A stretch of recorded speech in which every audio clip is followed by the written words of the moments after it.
আপনি যাই দিন, যত কিছুই পুজো করুন, যতই উপাচার, যতই ব্রাহ্মণ ঘটা থাক, যাই থাক, ওই পুজোর সময় হৃদয়ে যদি আপনার প্রেম ভক্তি না থাকে,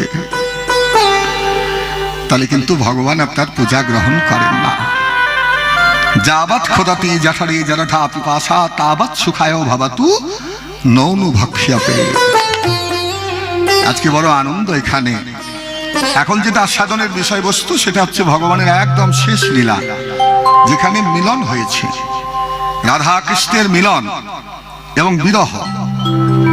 এই দুটি ভাগে প্রথমত ভাগ করা হলো মিলন এবং বিরহ।